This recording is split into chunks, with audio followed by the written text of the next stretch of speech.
Wake up, America.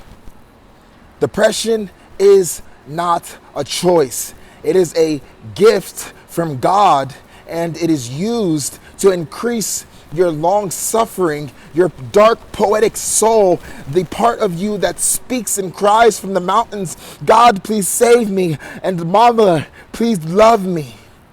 Brother, die for me, and I will die for you too. When you feel depression and darkness creeping about inside of your soul, understand that this is the emotion of God put within you. God is darkness as well as light. He's everything, or at least we know his eyes are everywhere. And the depression within you is a battle of pride within yourself. Now that's a hint to get out. Stop your pride. Stop your bitterness. You're searching for something in life and God keeps pushing you away from it. And every time he pushes you away from it, it feels as if you're in horror or terror, and you end up becoming more and more sickly and more depressed and more poked like a dog with a stick in a cage, feeding scraps every single day. Your life is in misery. But that misery feels good. And so depression is not a choice, but it is a natural gift that we give to ourselves to deal with the hardness of life. Because the emotion of depression causes for you to have more of a soul, more of life, more breath in your lungs. It makes you more appreciative of the little things in life. It makes you become more of a hero. It locks you into an introverted mindset, which guides you into a more captivated way of life. You see, most people don't deal with depression because most people are NPCs, robots, clones. They're not real people. They're just programs walking around to look like they're doing something when really they're just living a life in vanity and dying in vanity, and they know it and are okay with it. They've already accepted their hell. And because of that, they sold the ticket for a mediocrity life and just decided to live their life in a way that doesn't honor God, but doesn't dishonor him either. And it says, you are lukewarm, so I spit you out of my mouth. It is us who battle with the soul, with the self, with the country, with the weather, the nature. It's us who go on a journey that find the true riches of life. I promise you one thing. If you drink a glass of water when life is going the right way, and then you face a near-death experience and drink that same glass of water, it will taste 100 times better. Because you appreciate what it took to get there. The life that breathes, that gets you there. You truly taste the value of the water and how precious it is to your digestion and life as a human. Then the reason why you're stuck in depression is because you're stubborn. You're either going to war with God or you're denying your path and your journey. And the more you deny your journey, the closer you get to becoming, lost and off track. That's why God, he puts you through trial and tribulation to get you back on the right notion, to get you back on the right path. He says, I chastise my children for I love them. If he doesn't chastise you, he doesn't love you. Some people live completely mediocrity lives and they're NPCs, but you can sense when a person is real, when they've lived their life, when they've dealt with pain, when they've taken a step onto the wild side and tried a drug or two. And I'm not saying do drugs and stuff. What I am saying is that when you let go and you live a wild life, you get in connection with the Neanderthal within, the part of you that is the cardinal animal that ravages in life. We, at the end of the day, are beast that walks like men, which is lower than the angels and the gods, but higher than the animals. We are the breath of life, literally walking and breathing and talking, and it's hard to truly appreciate it. But when you get deeper and deeper into your chakras, and when you get deeper and deeper into yourself, you can start to feel the universe throughout you. But when I was depressed, I couldn't feel anything. And I was so depressed, I tied a rope around my neck and jumped off a stool and tried to kill myself. But I was found, and they cut me down, and I woke up in a hospital. And then ever since then, my journey has started. Before that day, I was just a shell, a ghost in a shell. But see, I didn't commit suicide because I wanted to die, or I didn't attempt suicide because I wanted to die. I wanted to show God it was too much, that the pain that I was going through, I could not bear. But God was telling me to give up parts of the world that I wasn't trying to give up. You see, when you're in the middle, what ends up happening is you either get the worst of both sides or the best of both sides. You see, when you're not a part of this world and you're a rebel, the devil doesn't accept you, and neither does society. And so you have a taste for the works of the devil, but you must, in action, become digested by the works of God. And what ends up happening is you are now battling with yourself because you have chosen God within your heart, but yet you are still trying to go down the dark path to gain the dark gifts of darkness that is not of a good nature. Long suffering can be considered depression, and it is a blessing from God because it opens up doors of poetry and art, and opens up an aroma of spirit within you. Some of the homeless people you see on the streets are the happiest of people that you see in reality. They're happy and they're homeless. And not only are they happy, they have a sense of wonderment as if they were a child, to where everything seems amazing to them, to where they're walking through life in a sort of kind of mirage of pleasure and freedom. And people look at them and turn their noses and think that they have a better life. But until you've been homeless, you never know if you are or if you're not. And I've been homeless, without a house, without a car, without, all I had was a bag, a duffel bag. And I carried it around the country and backpacked and hitchhiked from state to state, to Atlanta, to Miami, to Colorado, to Minneapolis, to Kentucky, all around the world until I got to LA. It's not all around the world, but around the states. And what I realized was that when I was out there and I was facing hunger and starvation, and I was put in the trenches of death, and I fought people in situations where I nearly got killed, I felt alive. Not in a sick, thrilling way, but in the way that a man was meant to live his life. We were meant to live in the ballad of fear. Sorry, not the ballad of fear, but the ballad of terror. That awakens the cardinal nature within us. But the cardinal nature within us, it is reactive, or it is digested by a feeling of essentially savagery. To do what an animal does is to be beastly, but it is within our nature. But then we have the intellect and the heart and the emotional intelligence to be that of a godly person. And that is the higher self within us.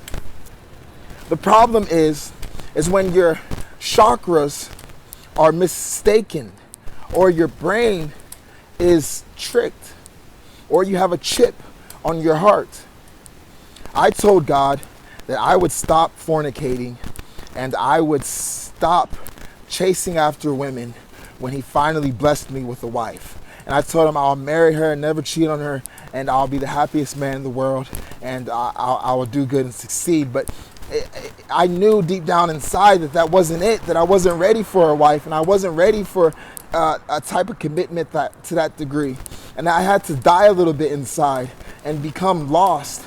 And then what ended up happening was I started to become the man who could be the man that my future wife wanted or needed or craves. There were things that I needed to figure out, and they weren't sexual things. It wasn't that I needed to become better at sex or that I needed to become a better kisser, but instead it was attributes of being a man, of being an animal, of being a god, of being a child, and being a adventurer and a conquistador, a conqueror, becoming a sensation to the people around me, to where I make an impact that affects everyone in a positive way and yet still maintains my dominance in every situation. I live life on the edge. Almost every month or so, somebody tries to come through my door with disrespect or come through my door with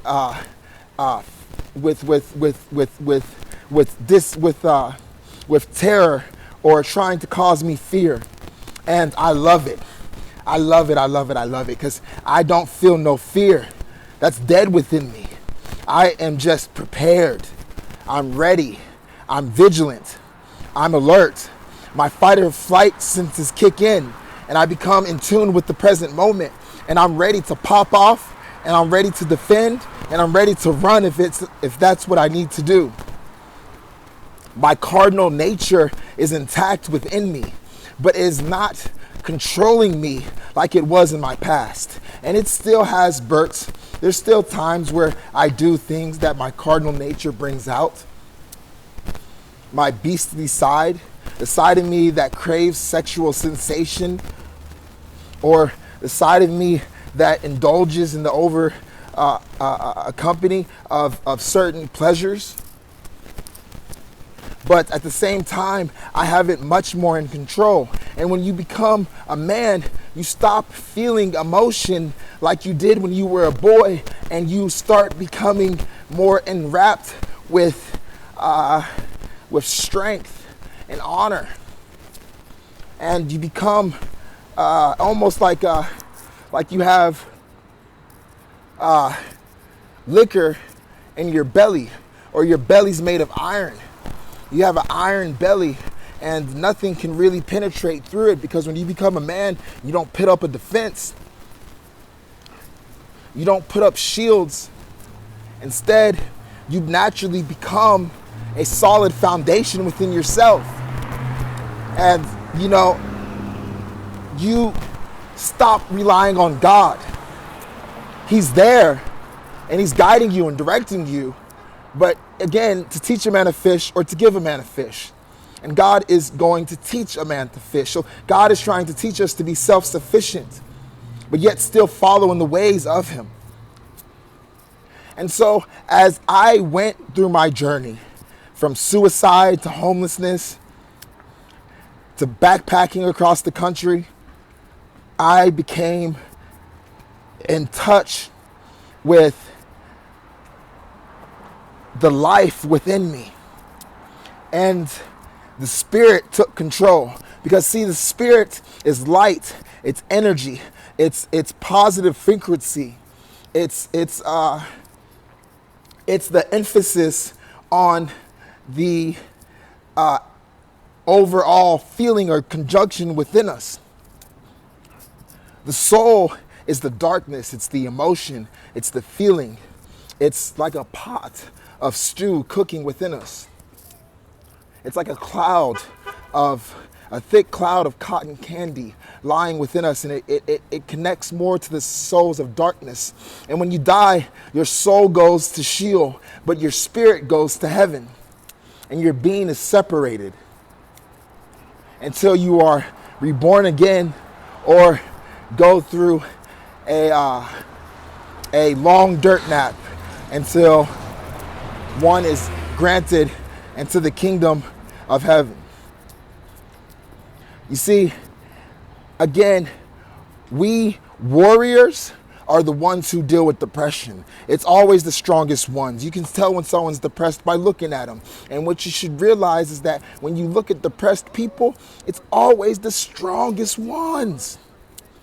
And that's why other people are confused, because their soul can sense the sorrow. And then the universe shuns that person. Or not the universe, but society. But the universe shuns them as well. But she doesn't shun them for the same reason society shuns them. Society shuns them to embarrass them, to make fun of them, to spit in their face. But the universe shuns you so that you find yourself, so that you grow, so that you change, so that you please her, so that you walk in the right path, so that you know who's your friend and who's got your back and who doesn't, who's real and who's not. Misery is a part of life, but some people never had an emotion towards it. They've never even gotten a butt whooping. They've barely even gotten a scar. They got sensitive skin. A dude like me, I've been cut, beat with a belt, fallen, hurt myself so many times. My skin, it don't hurt no more when I get cut. It don't hurt. It's nothing. It's nothing. You become tougher, and you know what? In a sixth sense, when you get in touch with your demonic energy, right? Because we all have angelic energy, earthly energy, and demonic energy. And a demonic energy is the notion of liking pain or turning pain into pleasure, which a lot of people do through sex. Essentially, women these days like to get slapped and hit in the face or whatever, or have their ass slapped, and they take that as feeling more sexual pleasure, even though my personal belief is that they are lost, because that's not true sexual pleasure. You can look at them and tell they're faking it. They're trying to be sold on a dream because the society tells them this is what they need to do to be in enjoyment with themselves and the man. But what ends up happening is when they become in tune with themselves, they start to realize that that's not who they are. And this usually is by the time the woman gets to this stage in life, she's already in her 40s or 50s, until she realizes that she's been chasing down the wrong block.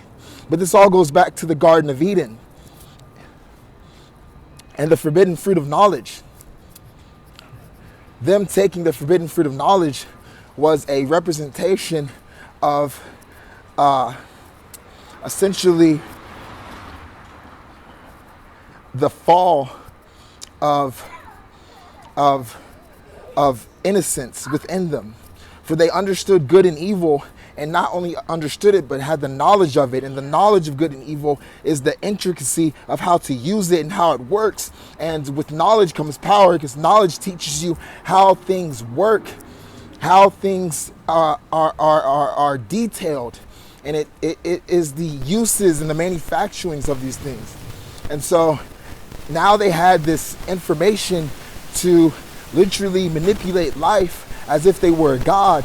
And as a result, you have to this day that women have this manipulative energy around them that they want to essentially play games and be essentially taken by a demonic man. And when I say demonic, I mean a guy who really is just sexually devious in nature and really hates the woman. Most of them are gay. Most of these womenizers that you see in society, they're gay. They're just doing it so that they don't mess with women to get sexual pleasure or to get the love of her heart. Well, they do it to get the love of her heart, but only so they can break her heart and play games with people. There are demons in this world. As I said, some of us are descendants of angels and some are descendants of demons. And some demons are going to heaven, just like some angels are going to hell. And so there are demons that are good, and then there are demons that are bad, right? And, to go back to when I said that I like pain, when I would box, as I boxed for about 2 years, pain became my friend because it was almost like awakening me, and it opens up the door for self-actualization or realization, to become in tune with the self that lies within you. Because the pain awakens the strength of the inner man, and you start to feel a rush of excitement that you're going through a painful experience. And especially when you're giving pain back, you're knocking someone in the head and getting knocked in the head at the same time. But what's even better than that is just completely dominating another guy in the ring. But if you ever see a superhero movie, the superhero always goes through a part of the movie where he's losing right before everything turns around, and then he starts to win. And literally, this struggle of the hero is what is captivated in the notion of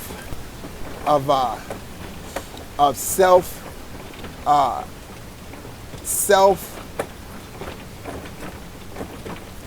victory, to overcome when you've lost. Like Ali,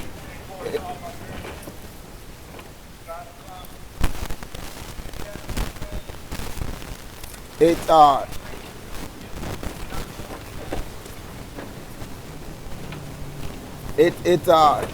shows the perseverance of man through life. Man goes from, essentially we come from nature, and we had to conquer nature. We had to conquer nature in order to become a civilized creature. And we had to literally build our kingdom all on our own. All on our own. So I'm gonna make a part 2, and I hope you guys enjoyed this.